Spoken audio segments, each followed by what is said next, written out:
Bonjour et bienvenue to yet another episode of JoJo's Bizarre Adventure Stand Analysis. Today we'll be covering the name, design, traits, abilities, and weaknesses of Jean-Pierre Polnareff's stand Silver Chariot. Silver Chariot's name is derived from the Major Arcana Tarot card, the Chariot. The Chariot represents a need of overcoming any and all obstacles in your path using personal strength and willpower. It also calls for someone to be bold and have faith in times of peril, and to act on impulses in order to succeed. The Chariot acts as a symbol of victory that must be balanced between following your inner aggressive tendencies to be channeled creatively, and disciplinary skill using your perceptions in order to attain said victory. Since you have learned more about its name, we will now move on to the design of Silver Chariot. When creating the image of Silver Chariot, Hirohiko Araki wanted to make its design more unique when compared to the more organic stands used by the Part 3 crew. Silver Chariot seems to be modeled after a European-style occipital armor while having a lot of robotic features by being covered head to toe in metal, yet it still has humanoid eyes. Silver Chariot has a slim appearance which serves it well as a quick and precise sword fighter using a rapier as its weapon of choice. Similar to Star Platinum, Silver Chariot's design seems to be based off of another character from the series Fist of the North Star. Its skull-shaped helmet and spiked shoulder pads bear a striking resemblance to Kenshiro's brother Zhegi, a minor villain from the series. However, that seems to be the only connection the two have in terms of physical and metaphorical comparisons. Chariot also comes with a separate form where its armor is removed after taking significant damage. In this form, Silver Chariot shows off its robotic exoskeleton that was hiding under its heavy armor, along with other features such as its golden ribcage. This form also comes with some significant changes to Silver Chariot's abilities. However, I'll be discussing that later on in the video. The OVA adaptation of Silver Chariot has some very minor differences to its anime and manga counterparts, as it incorporates more gold in its design and also comes with some minor changes to its armor-off form, looking much more bare and thin while sporting an altered head that looks oddly similar to that of a scuba diving mask. That's all I have so far for Silver Chariot's Part 3 design, so now we'll be moving on to its personal traits.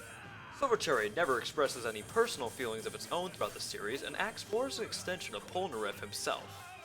However, in terms of Silver Chariot and Polnareff, I found this trait fit the stand well to its user, as sword fighters often see their weapon not as a separate entity, but as a part of their body as a whole, which is demonstrated through Polnareff's mastery of balancing his personal capabilities with his stand's abilities.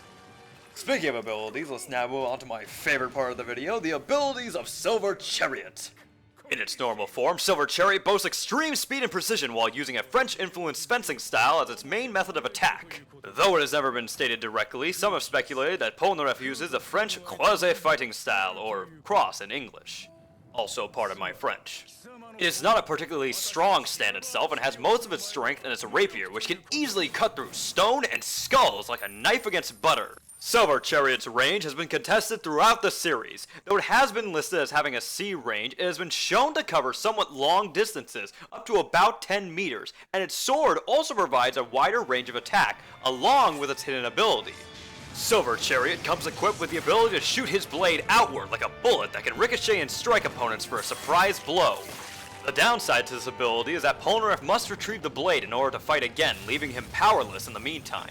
During Chariot's attacks and multiple jabs and strikes, Polnareff will also exclaim, "Come on," or "Hoda hoda hoda," as a taunt or battle cry, similar to Star Platinum's "Oda Oda!" Silver Chariot's armor also provides extra durability against potentially fatal blows, but has a downside of hindering its maximum speed.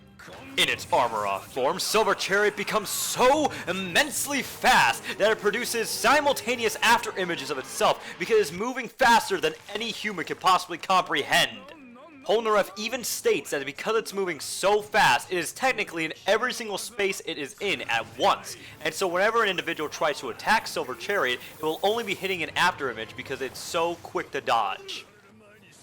I would argue that it could even best Star Platinum if Anubis had fully removed all of its armor against Jotaro. The Anubis fight also showed that Silver Chariot may be an ambidextrous stand using the rapier and Anubis in both hands.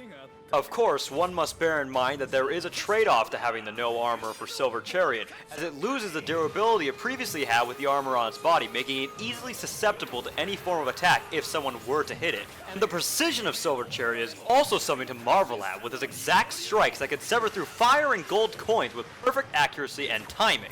This ability is used well by Polnareff due to his heightened attentiveness to his surroundings whilst in combat, illustrating a superb balance between stand and user. Of course, even though Silver Chariot is a terrifyingly powerful stand, it does have its weaknesses.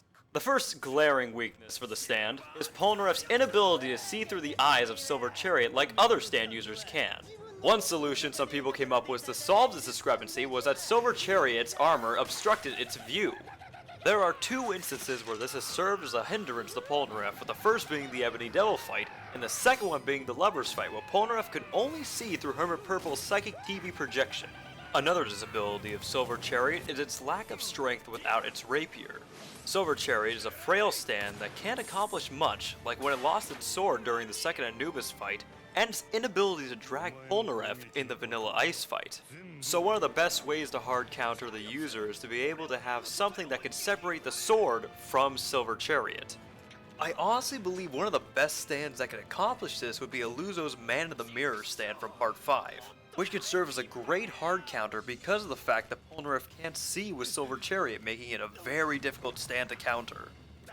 Similar to Star Platinum, Silver Chariot boasts some great speed, but can still be outsped by a substantial amount of stands in the series. However, all bets are off once its armor comes off, and many stands can't even keep up with that kind of pace, but it is still a very frail stand once its armor is taken off, so one clean hit can take it out. I mean, I really only see Polnareff getting outsped by the really broken stands, such as like time manipulation stands like Made in Heaven, The World, and Diablo. But that stands more for the second part of the video. For all of you anime-only watchers, this is now the end of the Part 3 analysis for Silver Chariot. I will now be discussing some Part 5 spoilers, so if you don't want to be spoiled, I'll post a link to the end of the video. Alright, I think they're all gone. So now let's discuss Part 5 Silver Chariot, and by extension, Silver Chariot Requiem! But first we'll be discussing the change in Silver Chariot's design in Part 5. Though Polnareff still somehow fucking survives against King Crimson and Diavolo, he is still left severely crippled, which takes effect in Silver Chariot's design. The major difference in Silver Chariot's Part 5 design is that it now has a spiked right arm and legs to symbolize Polnareff's loss of limbs after his fight with Diavolo. Its helmet is also relatively smaller in comparison to its Part 3 design, and its right eye has some relative damage as well due to King Crimson's attack. However, once Silver Chariot was stabbed by the arrow in Part 5, it takes on a completely new form.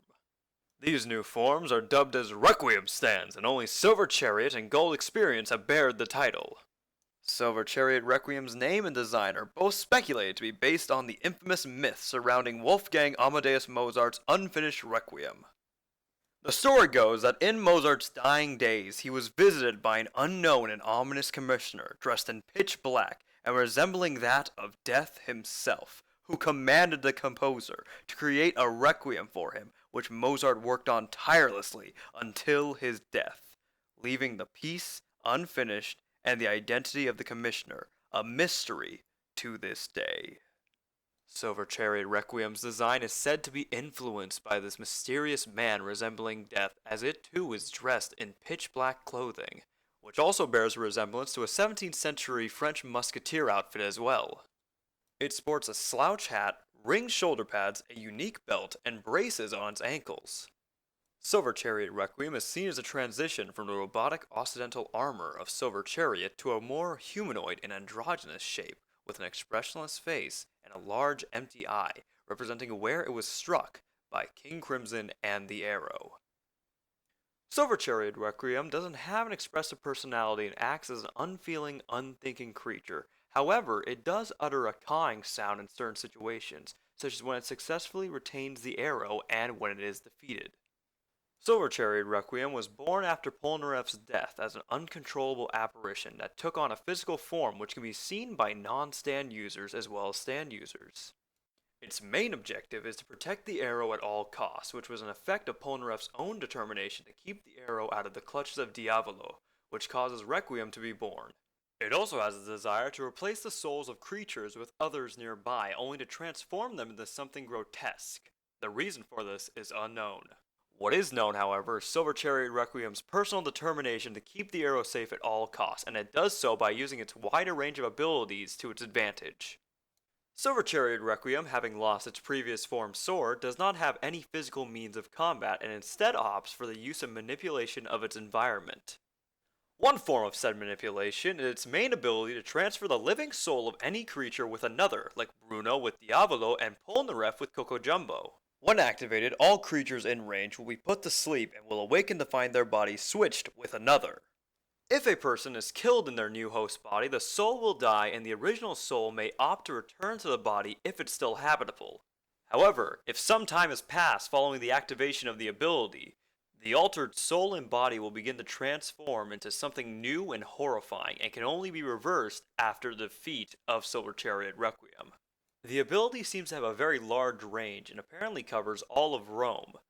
Polnareff initially discovers the ability in a flashback when Chariot is pricked by the arrow, but he was able to remove it from Silver Chariot Requiem before it showed the full extent of its ability. Another interesting note is that after the activation of this ability, individuals can still use their stands because they are the manifestation of their inner spirit. Because of this, Silver Chariot Requiem also has the ability to manipulate the strength and the actions of stands by forcing them to attack their users if they attempt to come close to the arrow. This is somewhat similar to Superfly's ability of Equivalent Exchange, where if Silver Chariot Requiem holds the arrow, any damage dealt will be received in equivalent exchange to the stand user that deals the damage. To make matters worse, if non-stand users try to grab the arrow like the Ghost of Polnareff instead of Coco Jumbo tried to, Silver Chariot Requiem will target that individual like an automatic stand until it chooses to stop. We don't get to see exactly what kind of damage it could do, but it will move extremely fast as opposed to its normal walk, and has enough strength to cut Bruno's leg whilst running at Polnareff. Its real power is unknown. And I mean, if that isn't overpowered enough for you, it can also regenerate. Some examples of this ability is when Trish shot at Silver Chariot Requiem multiple times and it was able to regenerate its form with ease, and also the other time is when Bruno was able to cut off its arm using sticky fingers and it was easily able to reattach it with no trouble at all. It is damn near an invincible stand and I would hate to try and go up against it. However, it does have one weakness. Silver Chariot Requiem's flaw is in its shadow. If an individual saw its shadow, they would notice that it is not cast by the sun onto the ground. Instead, its direction is different for each person because our heart's shadow is, and I quote, cast in the light behind us. In layman's terms, you basically have to hit behind yourself to kill it. Kind of anticlimactic, I know, but what are you gonna do? Once defeated, everything that Silver Chariot Requiem altered will return back to normal. Yay. Not gonna lie, this is kind of a shitty way to go for a stand as cool as this, but because it's so overpowered, it should have this kind of a weakness, but, you know, tell it this Gold Experience Requiem, but whatever. In any case, let's get to the ending, guys.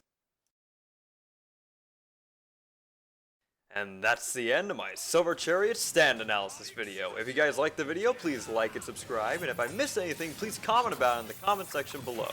Sorry again for the stupidly long wait for this video, guys, but I will be getting the next ones out very quickly because of how short they are. Until then, JoJo's Bizarre Adventure stand analysis is to be continued.